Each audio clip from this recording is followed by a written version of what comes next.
안녕하십니까. 혼란한 정치 시사의 술을 술술 풀어보는 선거권 혼술 7월 26일 화요일 늦은 시간에 인사드립니다. 자, 어제 한동훈 법무부 장관 전 국민이 지켜보는 가운데 국회 대정부 질문에서 답변자로 나서서 공격을 하는 박범계 민주당 의원 전 법무부 장관의 공격을 아주 예리하게 받아냈죠. 날카롭게 반박을 하고 다시 역으로 대묻기도 하고 추궁도 하고 그런 모습을 보이면서 완성을 거뒀다. 지금 민주당에서도 오늘 이 박범계 본전도 못 찾았다. 막 그런 이야기까지 나오는데, 자, 그래서 한동훈의 진가가 다시 발휘가 됐다. 이런 얘기가 나오면서, 특히 이 윤석열 대통령이 검찰총장 시절에 국회에서 했던 그런 태도들가 또 연상이 되고 있습니다. 이 정가에서 놔두는 이야기죠. 가령 예를 들어서 추미애 당시 법무부 장관을 겨냥해서 국회에서 이 검찰총장은 장관의 부하가 아니다. 뭐 이렇게 이야기했던 것. 또 같은 박범계 당시 그때 장관이 아니죠. 민주당 의원일 때 윤석열 대통령을 갑자기 막 공격을 하니까 그 전에는 뭐 서결이 형 이렇게 불렀었다고 하죠. 같은 연수원 동기입니다. 그래서 박범계가 막 공격을 하니 아니 과거에는 나에게 그러지 않았지 않느냐 뭐 이렇게 이야기했던 것. 그것까지 다 오버랩이 되면서 또 한동훈 현상이 어제부터 일어나고 있습니다. 자, 어제 국민의힘 의원들도 모처럼 만에 한동훈 장관 그 답변 태도에 막 박수도 치고 응원도 하고 이런 모습을 보였죠. 그래서 김진표 국회의장이 본회의에서는 그렇게 하면 안 된다. 어떻게 손뼉을 안 치도록 돼 있다. 무슨 연설 외에는 자 그렇게 주의를 줄 정도로 어제 이 국민의힘 의원들을 신나게 한 자, 그런 한동훈이었는데, 자, 한동훈 장관 오늘도 언론의 스포트라이트를 받았습니다. 다른 일로. 뭐냐? 윤석열 대통령 첫 법무부 업무 보고를 했습니다. 윤석열 대통령 요즘 부처 업무 보고를 할 때 압박 면접을 한다. 이런 표현을 써줘. 거의 단독 두 사람만이 앉아가지고 오늘은 비서실장하고 이렇게 앉았지만 사실상은 독대였죠. 사실상의 독대. 이 독대 자리에서 윤석열 대통령과 한동훈 법무부 장관은 아주 특수한 관계다 이렇게 볼 수가 있죠. 검찰 시절부터 핵심 척건, 복심 이렇게 불리는데 이 두 사람이 오늘 독대를 했습니다. 사실상의 독대를 했습니다. 압박 면접, 다른 부서는 압박 면접이겠지만 오늘 윤석열 대통령과 한동훈 이 법무부 장관은 뭔가 깊숙한 논의를 했을 겁니다. 그것이 브리핑은 되지 않았겠죠. 되지 않았지만 깊숙한 논의를 했을 건데 제가 어떤 이야기가 오고 갔을지 한번 정치적 상상력을 발휘를 해보겠습니다. 물론 그 전에 말씀드릴 것은 언론 브리핑 내용입니다. 이 사실상의 독대를 끝마치고 나서 언론 브리핑이 있었고 브리핑에서 하지 않은 정권 초반의 여러 가지 상황들 그 상황들에 대한 의견 교환이 없을 수가 없다. 저는 그렇게 보는 거죠. 자, 일단 대통령 업무 보고를 위해 용산 대통령실을 한동훈 법무부 장관이 찾아서 기자실에 처음 모습을 나타내는데 용산 대통령실 기자실에 자 30분 동안 기자들을 상대로 브리핑을 했습니다. 30분 동안.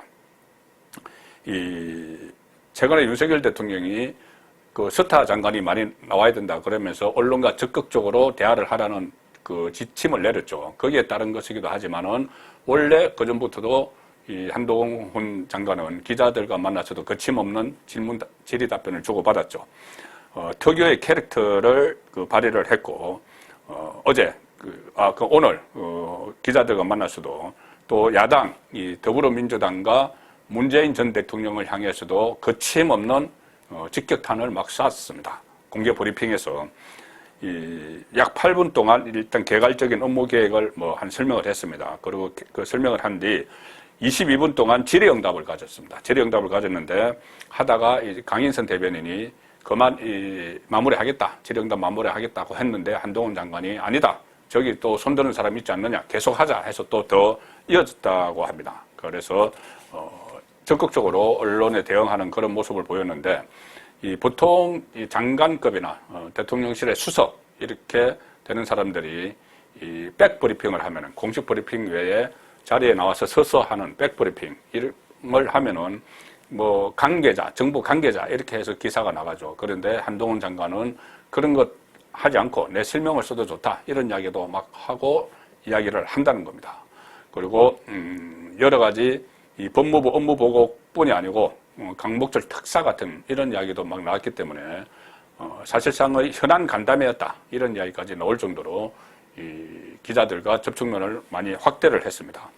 자, 질의응답에서 민주당 문재인 향해서 뼈 있는 말을 막 날렸는데, 자, 박범계 장관이 한동훈 지금 장관이 다시 복원시킨 검사 간부와 검찰 출입 기자들의 티타임, 그것을 문재인 정부 때 없애버렸죠. 그것을 지금 한동훈 장관이 다시 복원을 시키고 있습니다. 거기에 대해서 박범계 전 장관이 검은 유착이다 이렇게 비판을 했죠. 검은 유착. 검찰과 언론의 유착이다. 여기에 이런 비판을 한 데 대해서 질문을 받고, 자, 한동훈 이렇게 이야기합니다. 중요한 임무를 담당하는 공직자는 언론으로부터 불편한 질문도 받아야 된다. 과거 지난 정부 하에서 문재인 정부 하에서 있었던 그 수사에서는 과연 흘리기가 없었느냐. 흘리기 뭐냐면은 이 검찰의 수사 내용을 던져줘서 그것을 여론을 타진을 하고 또 여론 형성에 어떻게 보면 악용을 하는, 자, 그것을 이야기하는 것이죠. 흘리 던져주기. 가령 예를 들어서 최순실 게이트 수사할 때 그때 특검, 지금 검찰 이야기지만은 그때 특검 같은 경우에 이 브리핑을 하는 검사 특검보를 따로둬서 계속 뭔가를 흘렸죠. 자, 그런 행태를 이야기하고, 문재인 정부에서도 박근혜 또 이명박 전 대통령 수사 과정을 하나씩 흘리는, 자, 그런 것들도 있었다. 그런 흘리기가 없었느냐. 자, 그렇게 반문을 한 겁니다. 또 피의사실 공표를 명분으로 내세워서 언론과 소통에 소극적이었던 문재인 정부 시절의 검찰을 겨냥해서 비정상이다. 자, 이렇게 규정을 했고, 법무부 인사정보관리단에 대해서 금정 부분에 대해서 야당이 비판하는 데 대해서 이렇게 이야기합니다. 지금은 이 제도를 안착시키고 대통령이 좋은 인사, 적법하고 공정한 인사를 하는데 도움되는 방향으로 운영하는 것을 고민할 때다. 자, 그리고 이 인사 문제, 지금 윤석열 정부 들어서 인사 파동이라고 또 이름 붙여진 인사 실패가 계속 공격 대상이 되고 있죠. 여기에 대해서는 인사는 인사권자 문제고, 제가 인사 검증에 관여하기 시작한 사람으로서 인사평가는 주제 놓는 일이다. 제 업무에 더 충실하겠다. 이렇게 일정 선은 또 지키는 그런 모습을 보였는데, 자, 지금까지 대략 말씀드린 것은 이 공개 브리핑에서 했던 이야기고, 처음 말씀드린 대로 윤석열 대통령과 한동훈 법무부 장관 이 특수한 관계 사이에 오늘 어떤 깊숙한 이야기가 없었을까? 충분히 유추가 가능하죠. 지금 윤석열 정부 들어서 초반에 2달 반 만에 무슨 탄핵 이야기까지 민주당에서 나오고, 지지율은 떨어지고, 또 촛불 이야기까지 나오는 이 상황에서 법질서를 집행을 하는 자리에 있는 한동훈 법무부 장관과 윤석열 대통령이 그냥 조금 전에 소개드린 이렇게 5가지 법무부의 현안 이런 것을 쭉 하고 말았을 리는 없죠. 절대 그랬을 리는 없죠. 뭔가 깊숙한 이야기가 있었을 건데, 자, 그것이 뭘까? 저는 한 2가지라고 봅니다. 만약에 제가 오늘 이 한동훈의 브리핑 장소에 제가 현직 기자로 있었다면은 분명히 저는 물어봤을 겁니다. 뭐냐? 윤석열 대통령이 지금 이야기한 그런 내용들 말고, 법질서, 확립, 또 경제를 살리는, 법무 행정 이런 거 말고, 따로 긴밀히 좀 지시를 하거나 당부한 게 있었느냐? 저는 아마 그렇게 물어봤을 겁니다. 오늘 그런 질문은 안 나온 것 같은데, 당연히 있었겠죠. 자, 가령 예를 들어서 저는 크게 2가지 정도 있었다고 보는데, 하나는 이 윤석열 대통령이 후보 시절에 문재인 정권이 쌓아뒀던 이 적폐, 새로 쌓은 적폐를 청산을 할 용의가 있느냐 했을 때 당연히 해야 된다고 이야기를 했습니다. 언론 인터뷰에서 당연히 해야 된다. 그리고 그때 이 한동훈 가령 서울중앙지검장으로 임명을 했어도 할 수 있는 것 아니냐 이런 이야기까지 했었죠. 자, 그래서 아마 오늘 그 이야기가 나왔을 가능성이 높습니다. 또 한동훈 법무부 장관도 금수완박을 민주당이 추진할 때, 아니 5년 동안 도대체 무슨 일을 저질렀길래 야반도주하듯이 이렇게 금수완박, 검찰 수사권을 완전 박탈하려고 하느냐 이런 이야기를 해서 5년 동안의 적폐 이야기를 했고, 그 이후에도 이 수사, 그동안 하지 못했던 문재인 주변에 대한 수사, 이재명 주변에 대한 수사는 해야 된다는 입장을 계속 강조를 해왔기 때문에 그 부분에 대해서 어떤 논의가 있었을 것이다. 물론 직접적으로 뭐 수사에 관여하고 이런 거는 할 수가 없죠. 본인들도 검찰에서 잔뼈가 굵은 사람들인데 대통령이 법무부 장관에게 그렇게 할 수 없습니다. 법무부 장관은 또 구체적 사안에 대해서 검찰총장을 통해서만 수사 지휘를 할 수가 있는데 그것도 지금 없애겠다고 하고 있는 상황이죠. 자, 그래서 그런 이야기보다는 지금 한동훈 법무부 장관이 주도를 해서 검찰 인사를 다 했죠. 검찰 인사를 해서 과거 윤석열 사단이라고 불리는 검찰 간부들을 곳곳에 전진 배치시켰습니다. 그래서 문재인 전 대통령 주변 한 7개, 뭐 울산, 월서 여러 가지 있죠. 이재명 주변에 또 한 7개가 있습니다.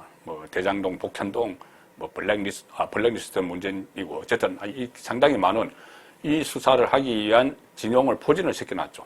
자, 그래서 이것이 앞으로 전체적인 방향 이런 것도 이야기를 했을 수가 있고 당연히 그럴 수가 있죠. 또 어떤 지시를 하고 이런 것은 아니지만은 당연히 의견 교환이 있을 수가 있습니다. 과거 검찰에서 같이 쭉 일했던 그 라인에 있었던 그 관계이고 하기 때문에. 그리고 또 하나 법무부 장관이 이 권한 중에 하나가 상설특검법을 발동을 할 수가 있습니다. 상설특검을 발동을 하면은 상설특검은 누구를 할지는 대통령이 또 정하게 돼 있죠.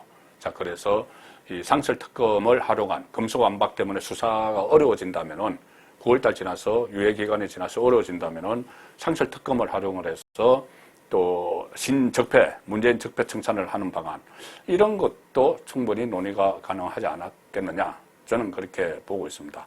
굳이 오늘 그 독대 자리뿐이 아니라 다른 또 자리가 있었을지도 모르죠. 워낙 그 긴밀한 게 업무 협조를 하는 관계니까는 전화로 했든지 따로 만나서 했든지.